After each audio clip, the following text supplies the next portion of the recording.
जन्माया वैश्वर्ति विश्वमखिलं ब्रह्मादिदेवासुरा यत्सत्त्वादमृषैव भाति सकलं रज्जो यथा हे भ्रमः यत्पाद प्लवमेकमेव हि भवाम्भो धेस्ति ईर्षावतां वन्देऽहं तमशेषकारणपरं रामाख्यमीशं हरिम् सुकृत संभूतन विमल विभूति मंजुल मंगल मोद प्रसूति जलमल मंजू मुकुर मदिहरणी किए तिलक गुणगण बस करनी श्री गुरु पद नख मणिगण ज्योति सुमिरत दिव्य दृष्टि हिय होती दलन मोहतम सो सप्रकाशु बड़े भाग वही जासु मंगल भवन अमंगल हारी द्रवहु सुदशरथ अजीर बिहारी। एक बार बोलिए सियापति रामचंद्र की जय, पवन सुत हनुमान की जय, उमापति महादेव की जय, जगत जननी अम्बे की जय, वृंदावन बिहारी लाल की जय, जय जय श्री सीताराम।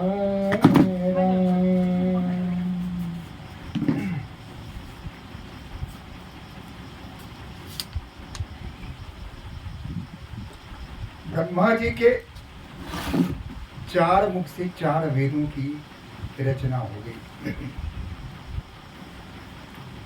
तत्पश्चात उन्होंने 4 पुत्रों को जन्म दिया, यानी बनाया, निर्माण किया, जो सनकादिक हुए। और ये चारों मधु कैटक द्वारा के रक्त से बनी इस पृथ्वी पर जब भेज दिया गया तो ये चारों अपना घर संसार बसाने के स्थान पर इन्होंने संन्यास लेना ही उचित समझा और भगत भजन में गाते हुए सन्यासी हो गए और बस एकांत जीवन जीने लगे। कुछ दिनों के बाद जब ब्रह्मा जी ने देखा कि कहा कि ये चारों गए कहाँ, तो पता चला कि ये चारों सन्यासी हो गए। इनको सांसारिक जीवन से कोई मतलब नहीं, कोई मोह नहीं, कोई किसी प्रकार का कोई राग नहीं। तत्पश्चात उन्होंने पुनः अपनी बाएं भुजा से मन और बाईं भुजा से सत्वरूपा का निर्माण किया। वस्तुतः ये मनु और सत्यरूपा भगवान ईश्वर के ही प्रतिरूप थे, उनका ही अंश थे और उनको इसलिए पृथ्वी पर लाया गया ताकि सृष्टि का संचालन किया जा सके। ब्रह्मा जी ने उन्हें भेजा और दोनों को आपस में मिलाया, दोनों विवाह संबंध में बंध गए और इस प्रकार उनका जीवन चलने लगा। बाद में उन्होंने नगर बसाया, राज्य की स्थापना की और हजारों वर्षों तक उन्होंने राज्य काज संभाला और एक मर्यादा का पालन किया। देवों के अनुसार जो ईश्वर की इच्छा थी, वेद के अनुसार, पुराणों धर्म ग्रंथों के अनुसार इन्होंने राज्य का संचालन किया। कहीं भी कोई दुखी नहीं था, कोई पीड़ित नहीं था, कोई अपराध नहीं था, चारों तरफ शांति ही शांति थी। लोग भगवत भजन करते थे, अपने कार्य में तल्लीन रहते थे और सारी प्रजा मनु महाराज के प्रति आभार व्यक्त करती थी। वो नहीं चाहते थे कि हमारे मनु महाराज इस पद को छोड़ें या कहीं जाएं। वे मनु महाराज के दीर्घ जीवन की कामना करते थे, प्रार्थना करते थे, तपस्या करते थे कि मनु महाराज दीर्घजीवी हों ताकि लंबे समय तक राज्य कार्य संभाल सकें और प्रजा को सुखी कर सकें, चारों तरफ शांति व्यवस्था स्थापित कर सकें। मनु महाराज के पुत्र हुए उत्तानपाद, जो बाद में राजा बने मनु महाराज के बाद, और उत्तानपाद के ही पुत्र हुए ध्रुव,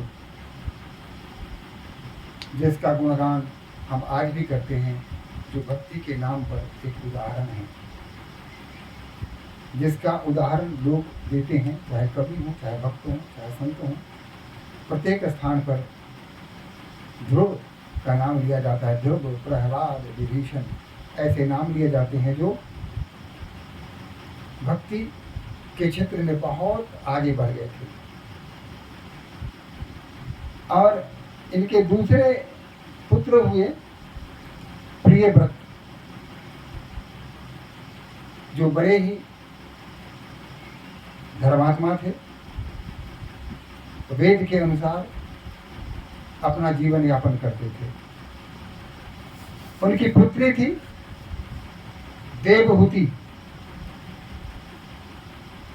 जो सर्वगुण संपन्न थी।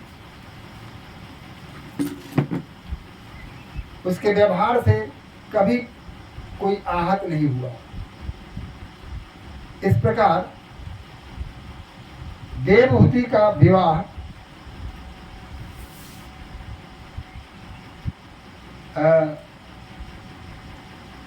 कर्दम ऋषि के साथ हुआ और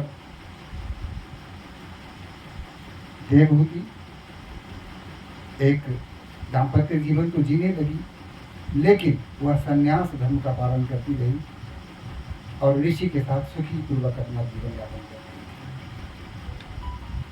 कहीं कोई अभाव नहीं था।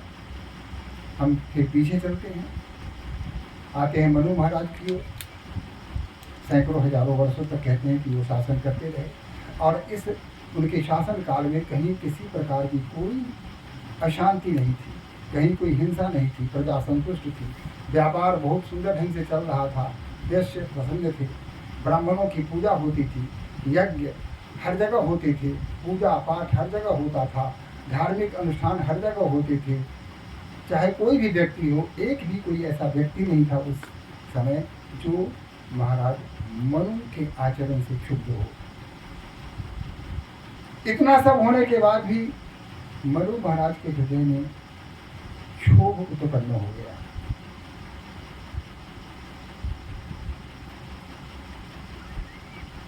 हालांकि राजकाज जो भी किया उन्होंने वो सब वेद के अनुसार किया, कहीं से किसी प्रकार की कोई कलुषता नहीं थी, किसी को कोई संदेह नहीं था। फिर भी उनके हृदय में पता न कौन सा भाव ऐसा उठाया कि इन सभी चीज़ों से उनको विरक्ति सी होने लगी और वो एक वट वृक्ष के नीचे जाकर बैठ गए, आंखें बंद कर ली और आंखों से अजस्र अश्रुधारा प्रवाहित होने लगी। विचलित मन हो चुका था।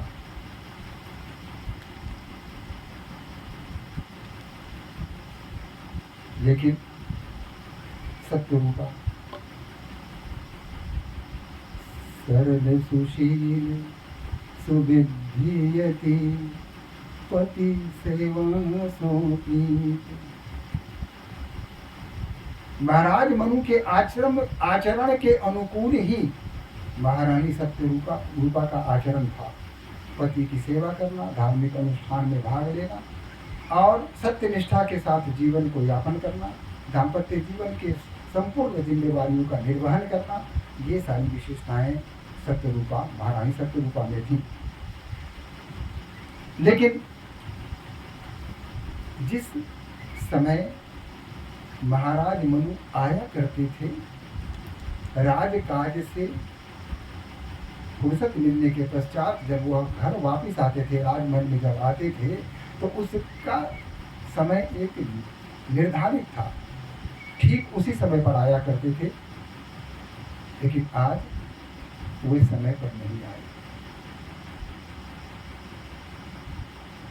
आज भी जो हमारी पत्नियां होती हैं, अपने पति की प्रतीक्षा करती हैं, अगर निर्धारित समय पर वो नहीं आते हैं तो पत्नियां विचलित हो जाती हैं, चिंतित हो जाती हैं कि आखिर क्या हुआ, अब तक आए नहीं। ऐसा तो कभी नहीं होता था। वो तो बिल्कुल 7 बजे आ जाते थे या 5 बजे आ जाते थे। आज 8 बजने को अभी तक आए क्यों नहीं, क्या हो गया। कई आशंकाएं मन में घर कर जाती हैं। कुछ अच्छी आशंकाएं तो मन में आती नहीं है। जब आपके प्रिय अगर आपसे विलग हो रहे हों, दूर हो रहे हों, तो आपके मन में कभी अच्छा ख्याल नहीं आएगा। आपके मन में ऐसे ऐसे बुरे और डरावने ख्याल आते रहेंगे कि आप विचलित होते रहेंगे। वैसे भी पति अगर लेट से आता हो तो पत्नी का यह दायित्व है कि वह पता करे कि लेट से क्यों आया, वो अब तक क्यों नहीं आया। इसका पता करना प्रत्येक पत्नी का दायित्व होता है, क्योंकि समय से न आने के कई कारण हो सकते हैं। हो सकता है कि किसी मित्र बंधु में फंस के नहीं आए हों, या हो सकता है किसी दुर्घटना में को देखी हो और उस दुर्घटना जो ग्रस्त व्यक्ति है, दुर्घटनाग्रस्त व्यक्ति है, उसकी सहायता सेवा करने में लगे हों। यह भी हो सकता है। लेकिन यह भी हो सकता है कि किसी मदिरालय में मदिरा पान कर रहे हैं, यह भी तो हो सकता है। यह भी हो सकता है कि किसी कुसंगति में पड़ गए हों, किसी लुच्चे बदमाश की संगति उनकी हो गई हो। तो ये सारी संभावनाएं अपने स्थान पर बिल्कुल सही है। तो हर पति का समय से आना अत्यंत आवश्यक है। अगर वह घर पर समय से नहीं आता है तो किसी भी प्रकार, आज तो खैर इतने सारे माध्यम हो गए हैं कि अगर आप समय से नहीं आ रहे हैं तो फोन उठाइए और कह दीजिए कि आज 5 मिनट या 10 मिनट या 1 घंटा मैं लेट से आऊँगा, मेरी प्रतीक्षा मत करना, वगैरह वगैरह, इस काम से मैं लग गया हूँ। तो पत्नी भी निश्चिंत हो जाती थी। लेकिन इस जमाने के पहले अगर 19वीं शताब्दी या 20वीं शताब्दी इसमें देखिए तो उस समय तो इस तरह का कोई साधन था नहीं हमारे पास। तो उस समय इस तरह की चिंता बढ़ जाती थी। माता सत्यरूपा के साथ भी यही हुआ। चिंतित हो गई कि महाराज अभी तक आए क्यों नहीं, कहाँ रह गए। कई प्रकार के प्रश्न उनके मस्तिष्क में उभरने लगे कि ऐसी कोई आदत तो उनकी है नहीं, तो फिर रुक क्यों गए। अपने अनुचरों के साथ खोजती ढूंढती वह बाहर निकली तो देखा एक वट वृक्ष के साथ पास नीचे बैठे हैं, आंखें बंद हैं और आंखों से अश्रुओं की धारा प्रवाहित हो गई। माता सत्यरूपा इनके पास गई और बड़े बड़े प्रेम से उनके चरण को स्पर्श किया और पूछा कि स्वामी क्या हुआ आपके साथ, ऐसा कौन सा विषाद है, ऐसा कौन सा दुख है जो आप अपने मन में छुपाए हुए हैं, मुझे अब तक नहीं बताया। पति पत्नी के बीच में किसी प्रकार का जुड़ाव छिपाव नहीं होना चाहिए। आपने आज तक तो कुछ भी छुपाया नहीं, छुपाने के लिए आपके पास कुछ था भी नहीं। लेकिन आज आपकी इस स्थिति को देखकर मेरे मन में कई प्रकार के प्रश्न उभर रहे हैं कि आंसुओं की धारा कैसे प्रवाहित हो रही है, आपके चेहरे पर व्यथा के लक्षण क्यों दृष्टिगोचर हो रहे हैं। मैं व्यथित हो रही हूँ। राजकाज में कोई गड़बड़ी हुई क्या, किसी मंत्री ने कुछ कहा क्या, किसी सेवक ने आपकी आज्ञा का पालन नहीं किया क्या, क्या व्यापार में घाटा हो गया है? क्या कोई काम पेंडिंग हो गया है जो हो नहीं पा रहा है? क्या प्रजा असंतुष्ट हो गई है? कि सेना निरंकुश हो गई है या निकम्मी हो गई है या खजाना खाली हो गया है जिससे आप कोई विकास का कार्य नहीं कर पा रहे हैं? ऐसा कौन सा कारण है? या मुझसे कोई भूल हो गई है ऐसी? प्रत्यक्षता तो मैंने ऐसी कोई भूल नहीं की, लेकिन हो सकता है कि कोई भूल ऐसी हो गई हो। तो आप मुझे बताइए, आपकी व्यथा का कारण क्या है? आपके आंसुओं से जो आंसुओं की धारा प्रवाहित हो रही है, इसका कारण क्या है? मुझे सच सच बताइए। मैं अत्यंत व्यथित हूँ, दुखी हूँ। आपको दुखी नहीं देख सकती, आपको असंतुष्ट नहीं देख सकती, आपको विचलित नहीं देख सकती। अतः आप मुझे बताइए। अब मनु महाराज ये आंखें खुली, पत्नी को देखा, सत्यरूपा की आंखों से भी आंसू की धारा प्रवाहित हो रही, ताकि ऐसा कुछ नहीं है जो आप सोच रही हैं। न तो प्रजा दुखी है, न ही व्यापार में कोई घाटा हुआ है, न ही खजाना खाली हुआ है, न ही किसी सेवक ने मेरी आज्ञा का उल्लंघन किया है, और न ही किसी मंत्री ने विश्वासघात किया है। और आपके आचरण पर संदेह करना, इससे बड़ा पाप मेरे लिए कुछ हो ही नहीं सकता। अतः आपका जो स्वभाव है, आपका आचरण है, वह अनुकरणीय है, संपूर्ण नारी जात के लिए अनुकरणीय है। अतः आप पर किसी प्रकार का संदेह करने का कोई प्रश्न ही नहीं है। मैं कोई संदेह आप पर कर ही नहीं सकता। माता शत्रुघ्न ने कहा, तो फिर कारण क्या है? आप क्यों व्यथित हैं? इतनी व्यथा कैसी? तो उन्होंने कहा कि मैं सोच रहा हूं कि जिसने विश्व की रचना की, ब्रह्मांड बनाया, तीनों लोक बनाए, आज जो भी दृष्टिगत हो रहे हैं, उन सारी उल्का पिंड वगैरह ये सब की रचना की, मैं उनका दर्शन करना चाहता हूँ। उस परम ब्रह्म का दर्शन करना चाहता हूँ जिसके अधीन ब्रह्मा, विष्णु और महेश आते हैं। मैं उनका दर्शन करना चाहता हूँ, उन्हें देखना चाहता हूँ। मेरे हृदय में यह उत्कट अभिलाषा है और मैं अपनी इस अभिलाषा को हृदय में संजोए बहुत दिनों से रखा हूँ। अब रहा नहीं जाता। अब मैं चाहता हूँ कि राजकाज न करूँ। राजकाज करना अब मेरे बस की बात नहीं है। मैं चाहता हूँ कि राजकाज अपने पुत्र को सौंपकर मैं वन के लिए प्रस्थान करूँ और वहाँ जाकर अपना जीवन तपस्या में, ध्यान में और उस परम ब्रह्म परमात्मा के दर्शन के लिए अपने जीवन को समर्पित कर दूँ। बस मेरा एकमात्र उद्देश्य है कि परमात्मा का दर्शन हो, उनका साक्षात्कार हो, ताकि मेरा जीवन सार्थक हो जाए। मुझे अभी भी लगता है कि मेरा जीवन सार्थक नहीं है। मैं अपने आप को अभी भी अधूरा समझ रहा हूँ। इतने धार्मिक कार्य करने के पश्चात भी मेरे हृदय में जो खालीपन सा है, वह खालीपन समाप्त नहीं हो रहा है। इसे कैसे समाप्त किया जाए, इसके लिए मैं छटपटा रहा हूँ। मेरे अंदर अंतर्द्वंद चल रहा है। इस अंतर्द्वंद की समाप्ति कभी होगी जब परम पिता परमात्मा का दर्शन होगा। इन आंखों से मैं उन्हें देख सकूंगा, उनका साक्षात्कार कर सकूंगा। माता सत्यरूपा ने कहा कि क्या बात है, आपने तो मेरे मन की बात ले ली। मेरे मन में यही भाव आ रहा था, लेकिन मैं प्रतीक्षा कर रही थी कि पहले मैं आपके मुख से सुनूं। भला मैं आपको आज्ञा कैसे दे सकती हूँ?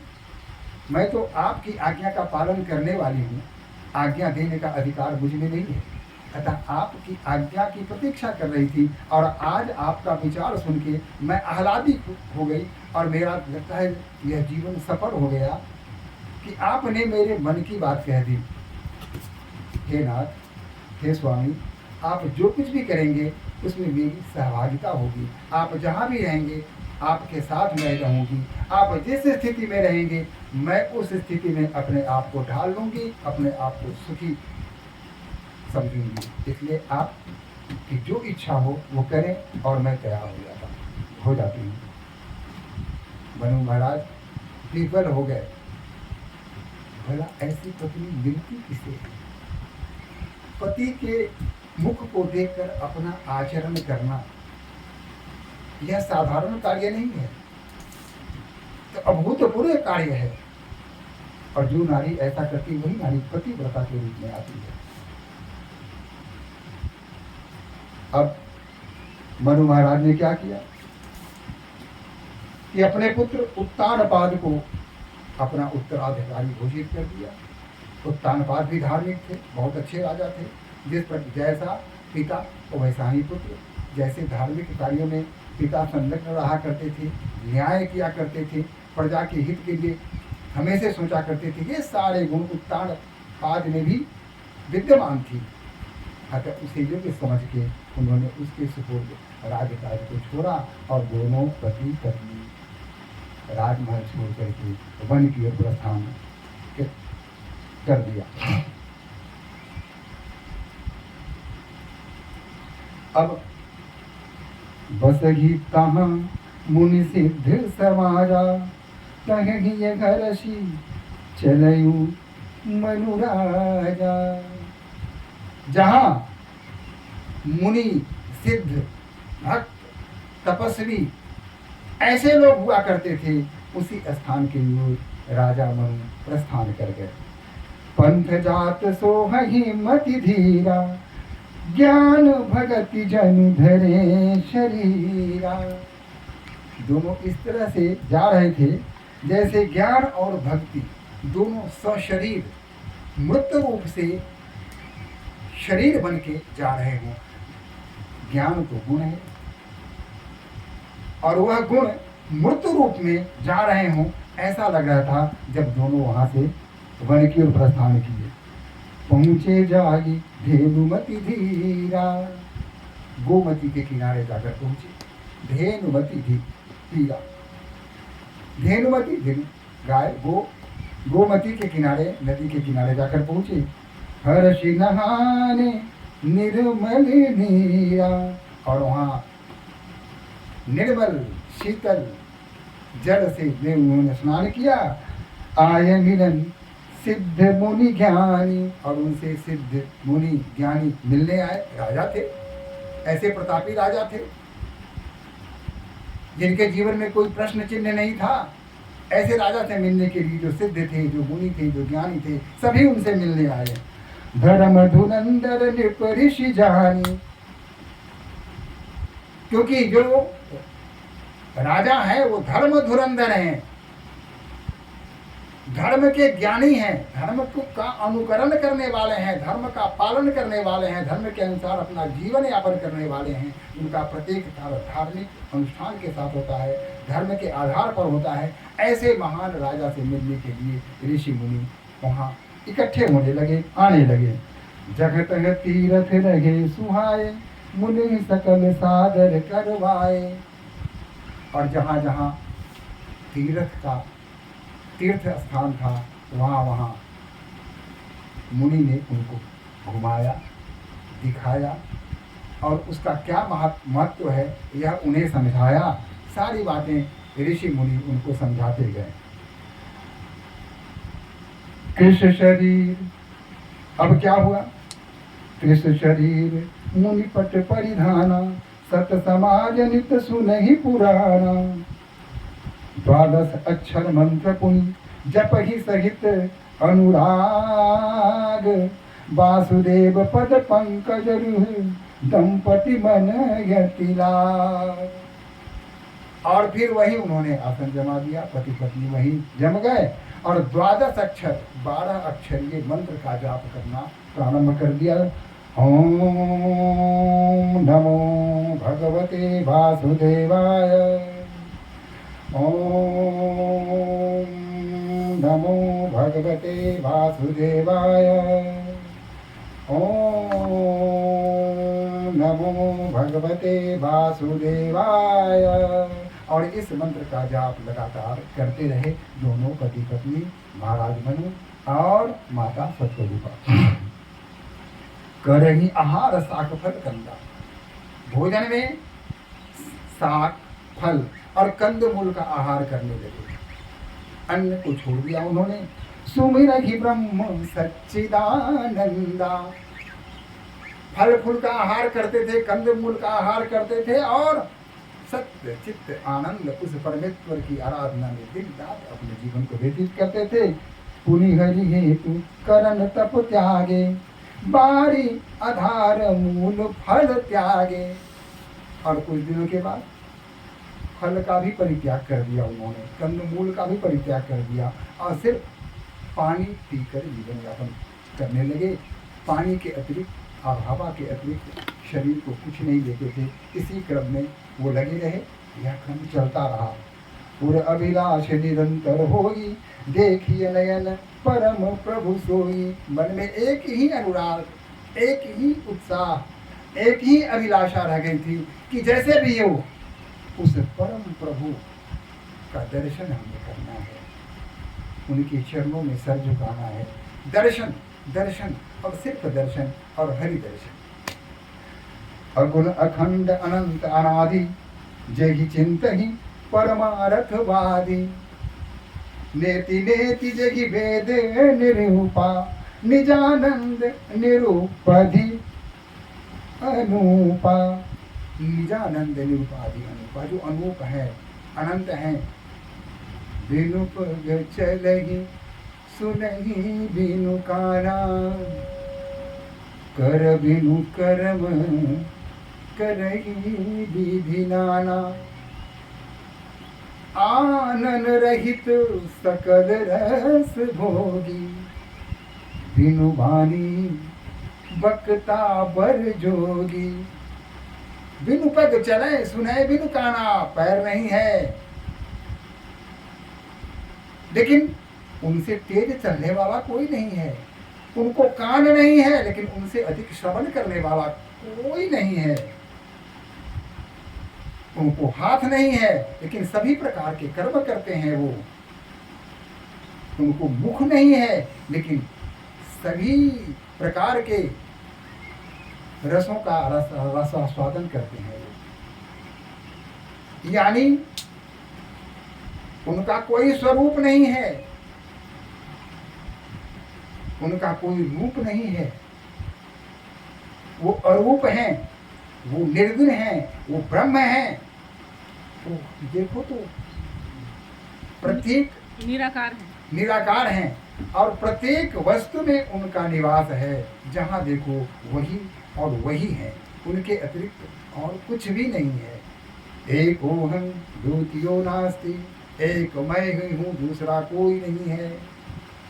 यानी समस्त संसार में प्रकृति के कण कण में वही विराजमान है और उसका उस निर्गुण ब्रह्म को सगुण रूप में हम देखना चाहते हैं। हम चाहते हैं कि वो हमारे सामने प्रत्यक्ष दर्शन दें। उनका कोई स्वरूप नहीं है फिर भी उनको हम देखना चाहते हैं। इन आंखों से देखना क्या संभव है? इस प्रकार की अभिलाषा लेकर के मनु और सत्य रूपा कठिन तपस्या में लगे हुए हैं। श्रवण सुधा सम वचन सुनी, पलक प्रफुल्लित गात। बोले मनु करि दंडवत, प्रेम न हृदय समात। अब उनके मन में बस एक ही अभिलाषा थी कि जैसे हो प्रभु का दर्शन करना है। उन्होंने अन्न जल को पहले ही त्याग, अन्न का परित्याग कर दिया। उसके बाद फल और कंद मूल का भी परित्याग कर दिया। फिर पानी पर रहने लगे। फिर पानी को भी उन्होंने, जल को भी परित्याग कर दिया। फिर वायु पर रहने लगे और स्थिति ऐसे हो गई कि उनके अस्थियां ही शेष रह गई। ऐसा लगता था कि हड्डी पर किसी ने चमड़ा को मढ़ दिया हो, यानी कहीं भी मांस नहीं रहा। फिर भी हृदय में किसी प्रकार का क्षोभ नहीं, कोई दुख नहीं, कोई व्यथा नहीं। बस इसी अभिलाषा में, इसी चाह में लगे हुए हैं कि प्रभु दर्शन देंगे। उस दर्शन की अभिलाषा में अपनी देह की चिंता नहीं है। देह की स्थिति क्या हो गई है, शरीर सूख कर कांटा हो गया है, फिर भी कोई दुख, का अनुभव न होना यह साधारण बात नहीं है। वो महाराज मनु ही कर सकते हैं। धन्य महाराज मनु कि आपने ऐसी कठिन तपस्या की। अब इस प्रकार ब्रह्मा विष्णु महेश इन तीनों ने देखा कि इसकी कठिन तपस्या है, तो इससे बड़ी तपस्या और क्या हो सकती है। तीनों विचलित हो गए और इन तीनों ने वहां आकर के विभिन्न प्रकार से इनकी तपस्या को भंग करने का प्रयास किया कि आप तपस्या आप बंद कर दीजिए, आपकी अभिलाषा पूरी हो जाएगी, हम लोग आ गए हैं, मांगिए, कौन सा वर मांगते हैं आप मांगिए। मांगहु बर बहु भांति लो भाई, परम धीर रही चले चलाए। ताकि वर मांगिए, आप जो मांगना चाहते हैं मांगिए, बिल्कुल मन में चिंता मत कीजिए। लेकिन अस्थि मात्र हुई रहे शरीरा, यद्यपि मनाग मन ही नहीं पीड़ा। शरीर अस्थि मात्र रह गया था, फिर भी मन में किसी प्रकार की पीड़ा नहीं थी। प्रभु सर्वज्ञ जात निज जानी, गति अनन्य तापस निपरानी। मांगू मांगू बर भय न भवानी, परम गंभीर कृपा मृत सानी। ब्रह्मा विष्णु महेश ने उद्यम किया, विभिन्न प्रकार से कर्तव्य करके या जैसे भी हो इनको इनकी तपस्या से दूर करने का प्रयास किया, लेकिन इन्होंने अपनी जिद नहीं छोड़ी। कहा कि नहीं, मुझे तो बस उस परम शक्ति, उस निर्गुण परम ब्रह्म का दर्शन करना है इन आंखों से, इसके अतिरिक्त और मुझे कुछ नहीं चाहिए। और मैं क्या मांगूंगा, मांगने के लिए मेरे पास कुछ नहीं है, मैं कुछ नहीं चाहिए। एक ही है, एक ही प्रतिज्ञा है, एक ही जिद है कि उस परम पुरुष को मैं देखना चाहता हूँ, उस परम ब्रह्म का दर्शन करना चाहता हूँ, इसके अतिरिक्त और कुछ नहीं। लेकिन तभी मांगो मांगो बर भय न भवानी, आकाश से तभी आकाशवाणी हुई। मांगो मांगो वर भय न भवानी, आकाशवाणी हुई, मांगो मांगो वर मांगो, परम गंभीर कृपा मृत सानी। जिसमें जो परम गंभीर ध्वनि थी और जिसमें कृपा अमृत मिश्रित थी, वह ध्वनि सुनाई दी। और हुआ क्या, मृतक जियावन गिरा सुहागी, श्रवण रंध्र हुई पूर जब आई। हिष्ट पुष्ट तन भये सुहाए, मानहु अब ही भवन ते आए। उस गंभीर ध्वनि में मांगू मांगू भय गगन नभ वाणी, मांगू मांगू बरु भय नभ वाणी। वरदान मांगो मांगो। जब यह ध्वनि आई तो वो जो उनका शरीर अस्थि मात्र रह गया था, अचानक उनका शरीर खिल गया। अब वैसे ही हो गए जिस प्रकार राजमहल से जिस समय चल के आए थे, जिस समय उस समय जो वह दिख रहे थे, ठीक उसी प्रकार हो गए। सब कुछ वैसा ही हो गया, नॉर्मल हो गया। शरीर बिल्कुल स्वस्थ हो गया, पुष्ट हो गया, चेहरे पर वही मुस्कान, वही आनंद, कहीं भी किसी प्रकार की कुरूपता नहीं, कोई हड्डियों का ढांचा नहीं, सौंदर्य की अभिवृद्धि हो गई। ये उस नवमानी की कृपा थी। श्रवण सुधा सम वचन सुनी, पुलक प्रफुल्लित गात, बोले मनु करि दंडवत, प्रेम न हृदय समात। जब आवाज आई, ध्वनि आई, तो हृदय में प्रेम अट नहीं रहा था। पुलक न हृदय समात। और तब उन्होंने दंडवत किया, प्रणाम किया, साष्टांग दंडवत किया। और उसके बाद उन्होंने कहा, सुनु सेवक सुर तरु सुर धेनु, विधि हरिहर वंदित प्रद रेणु।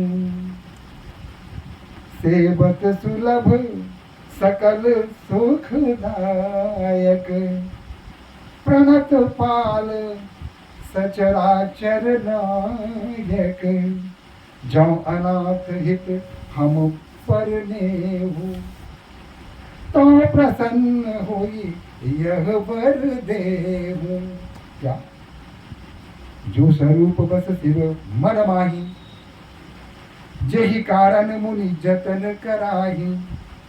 जो भुसुंडी मन मानस हंसा, सगुन यगुन जही निगम प्रशंसा। कहा कि आप मुझ पर अगर इतने प्रसन्न हैं, आपकी अगर इतनी कृपा है, तो वरदान स्वरूप मुझे यही दीजिए कि जो रूप भगवान के शिव के हृदय में विद्यमान है, जो रूप काग भुसुंडी जी के हृदय रूपी मानस में कमल दल के समान खिल रहा है, उसी रूप का मुझे दर्शन करा दो। मैं उसी रूप को देखना चाहता हूँ। अब देखई हम सो रूप भरी लोचन, कृपा करहु प्रणतारति मोचन। बस उसी रूप को ये आंखें देखना चाहती हैं। इन आंखों को वह रूप देखने के लिए ये आंखें लालायित हैं। अतः वही रूप मुझे दिखाइए, हे कृपा निधि, हे दीन दयाल, हे भक्त वत्सल, हे देवादि, हे देवादिदेव, आप कृपा कीजिए। दंपति वचन परम प्रिय लागे, मृदुल विनीत प्रेम रस पागे। भगत बछल प्रभु कृपा निधाना, बिंबवास प्रगटे भगवाना। इतने मधुर सुनकर के त्रिलोकीनाथ सच्चिदानंद भी भाव विभोर हो गए, प्रसन्न हो गए, और उन्होंने अपना विराट रूप, अपना सुंदर स्वरूप सामने उनको दिखा दिया। और इसे मनु जी ने, सत्य रूपा जी ने, दोनों ने वह रूप देखा और बस देखते रहे। आंसुओं से अविरल अश्रु की धारा प्रभावित होती रही। अब प्रश्न है कि आंसू बह रही है। आंसू जब बहते हैं तो दिखना कठिन हो जाता है, आंखों के आगे धुंधलापन आ जाता है।